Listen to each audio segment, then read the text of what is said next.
చూడండి ఎంత బాగుందో. కర్రీ చూస్తుంటే తినాలనిపిస్తుంది కదా కదండి. ఈరోజు మనం చేసుకోబోయే వంట ఏంటంటే క్యాబేజీ క్యాప్సికమ్ ఫ్రై.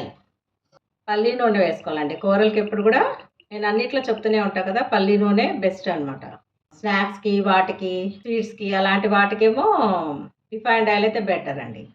దీనికి తాలింపుకి ఫస్ట్ శనగపప్పు, మినపప్పు, ఆవాలు, జీలకర్ర వేసుకుందాం. ఉల్లిపాయ వేసుకుందాం. చాలామంది పిల్లలు క్యాబేజీ తినరు కదండి. ఇలా చేసి పెట్టండి, మీ పిల్లలు బాగా మంచిగా తింటారనమాట. కొంచెం పింకిష్గా మారాలండి ఉల్లిపాయలు.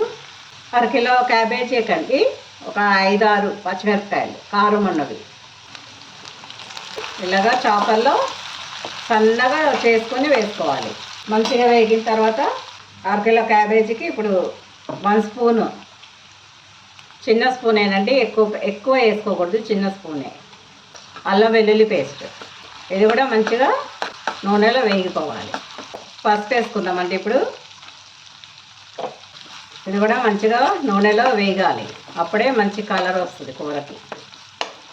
తాలింపు ఎప్పుడు మాడకూడదండి, జాగ్రత్తగా చూసుకోవాలి మాడకుండా.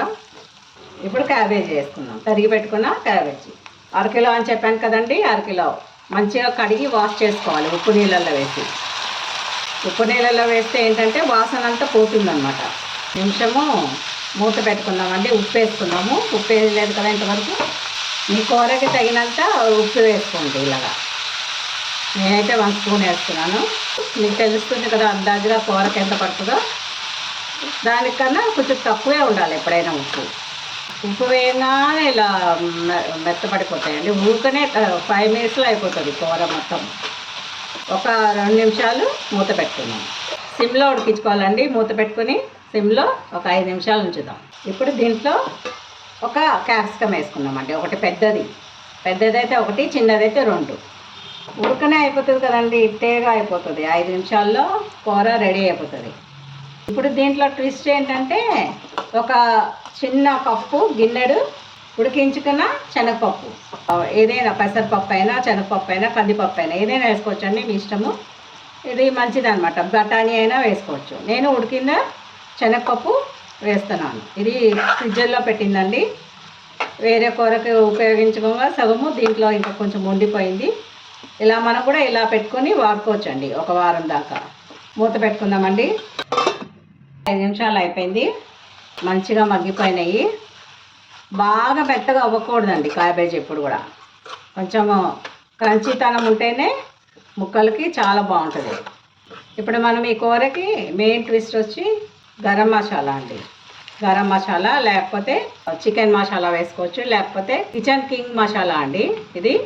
ఇది ఇప్పుడు అన్నిట్లో వాడుకోవచ్చు. చాలామందికి చికెన్ మసాలా అనగానే ఒక ఫీలింగ్ కదండి. ఇప్పుడు కార్తీక మాసము, మేము చికెనే కాదు చికెన్ మసాలా కూడా వాడము అని అనుకుంటున్నారు. అలాంటి వాళ్ళు ఎవరైనా ఉంటే కనుక మీరు కూరల్లో గరం మసాలా లేకపోతే కిచెన్ కింగ్ మసాలా కూడా చాలా బాగుంటుందండి కూరలకి. ఇది వాడండి. చిటికెడు, ఎక్కువ వేసుకోకూడదండి.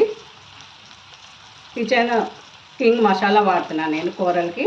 పావు బాజీ మసాలా కూడా వేసుకోవచ్చండి, మన ఇష్టం. కొంచెం ఫ్లేవర్స్ మారుతాయి అంతే. ఇప్పుడు కారం వేసుకుందాం.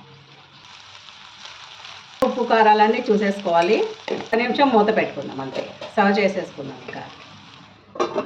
ఇంకా ఇలా వచ్చేసింది కదా, ఆయిల్ పైకి వచ్చేసింది అంటే కూర ఉడికిపోయినట్టు లెక్క. దీంట్లో కొత్తిమీర ఉంటే కొత్తిమీర వేసుకోండి, మీరు మీ ఆప్షనల్. అది లేకపోయినా పర్లేదండి. ఓకేనండి, సార్ ట్రై చేయండి ఇలాగా. టమాటాలు కూడా ఎక్కువ వాడకూడదు అంటున్నారు కదండి.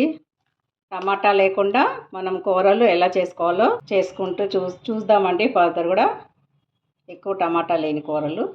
చూడండి ఎంత బాగుందో. కర్రీ చూస్తుంటే తినాలనిపిస్తుంది కదండి. మీరు కూడా ఇలా చేసుకొని ఇంట్లో ఆనందించండి. ఓకేనండి, బాయ్ అండి. ఇంకొక వంటతో కలుద్దాం. షేర్, లైక్ అండ్ సబ్స్క్రైబ్ అండి.